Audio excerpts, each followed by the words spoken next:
The Karl-Anthony Towns game, the most points in a playoff quarter in his career, 20 in the fourth. He also had 8 rebounds in the fourth quarter. Welcome to Playoff Central Live, presented by AT&T. So the Knicks do it again. It's their third 20-point comeback in the playoffs on the road this postseason. First team since the play-by-play era to do that. So let's go to you, Jalen. I mean, you said it. Karl-Anthony Towns got to have a big game, and through 3 quarters, he had just 4 points. It's like, yeah, it doesn't look like it's happening. Reggie and I have seen this movie up close and personal, and he just said it at the end of the game. When the Knicks play on the road, there's a level of toughness that they bring that sometimes that they don't have at home. And without Jalen Brunson, who's been the clutch player of the year, he's their best player dominating the ball, it gave Karl-Anthony Towns a chance to do, in his words, what I do when I get the chance. So you're down 2 games, you're down 20 in the second quarter, and you get 20 from Karl-Anthony Towns in the fourth quarter to come back and win on the road. Very impressive by New York. So, Jay, my question is, why in the fourth quarter they show some life? Why in the fourth quarter they show some fight? Why in the fourth quarter they were attacking the basket, and then finally to Cat's point, he finds his rhythm. Now, a couple of those threes, you know how much I love the three. One of those was about a hash mark. I was like, what are you doing, Cat? But the second one and the third one went in. Then he drove the ball in the basket, and he got that dunk and one. That's when I said, okay, he's awake. But why wait to the fourth quarter to find that type of energy and fight, though? Well, sense of desperation, number one. But what he'll say when he's in the car with his friends and family, or he on the phone tonight, he'll say, they just got to give me the ball. Well, to that point, that's what he will say. Looking at the last 2 first quarters, right? Because game 2, Karl-Anthony Towns, 2 shots, 0 points in the first quarter. Tonight, 2 shots, 0 points in the first quarter. Then you look at the second quarter, game 2, he had 12, came to life 3D. Why is it that he doesn't seem to be in rhythm early in games for the Knicks? I don't know if I'm going to put that pressure on Tibbs. I don't know if I'm going to put that pressure on Jalen Brunson because he's the captain, the ball's in his hands. Get your big fella going. And yes, we can nitpick about does he take too many threes or how deep the threes are, but that play right there, I want to see more aggressive plays like that of attacking the paint, putting pressure on the defense, because yes, if you want to proclaim you're the best big man shooter ever, well, get to the paint more often, J-Rose. Get a couple layups, and then let those 3-point shots come in the flow, and you can take over like you showed us in the fourth quarter. And when Brunson's out of the game, he becomes the featured player. And it seems like because he's now being featured, he's a lot more aggressive. McBride was looking for him.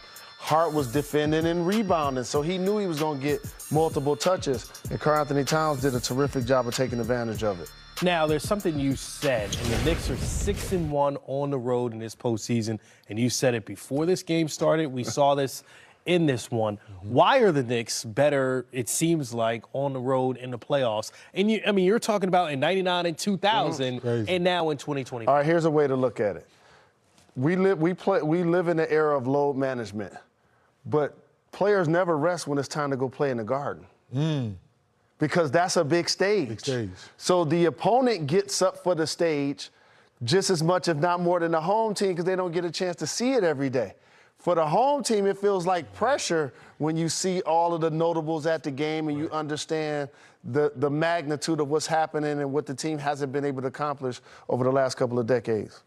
I look at the Pacers, and they went on that, 13-0 run, built a 20-point lead in the second quarter. In 3D, it felt like, oh, this is written, right? Like, we started talking about 16 fast break points. It felt like the knockout punch by the Pacers. Even going into the fourth quarter, it still felt that way.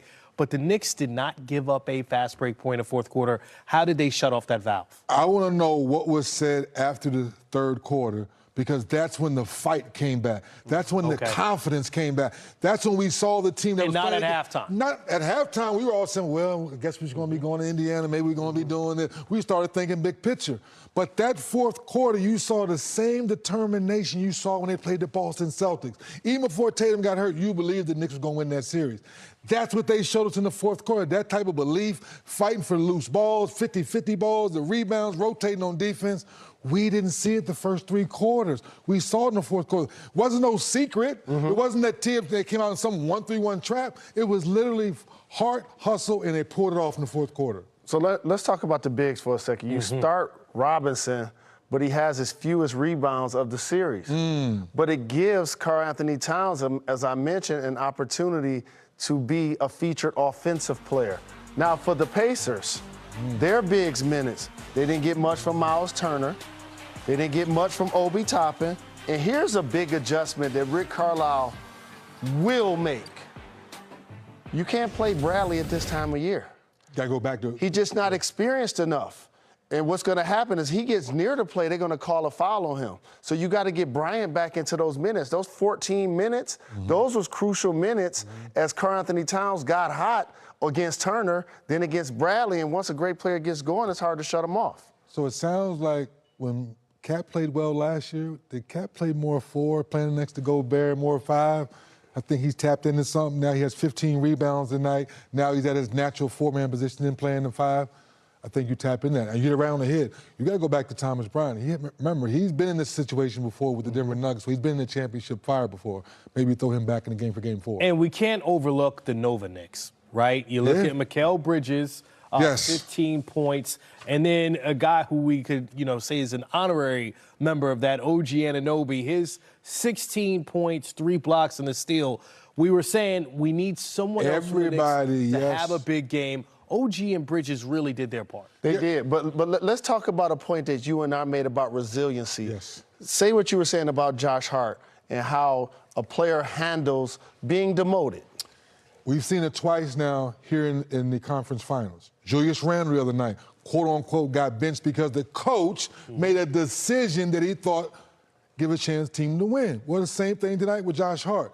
Old school basketball, that guy would have been disgruntled, sitting in the back of it on the bus or somewhere and sitting like this, man, I'm not playing. No, Josh Hart took a professional, came in the game and made winning plays down the stretch. The rebound, the layup, free throws, all the small stuff where most guys say, well, that don't show up big in the stat sheet. It does because you won tonight and not being disgruntled. And he closed the game. And he got the last rebound. Yes. And he was at the free throw line. And he put up, Jalen, the same stats he did as a starter in similar minutes. And you know that certain guys, whether they play starters minutes or come off the bench, they're going to give you the same productivity. It just sometimes that's how it works. But you brought up Randle, you brought up Hart. You know who else got benched? Karl-Anthony Towns. Yes.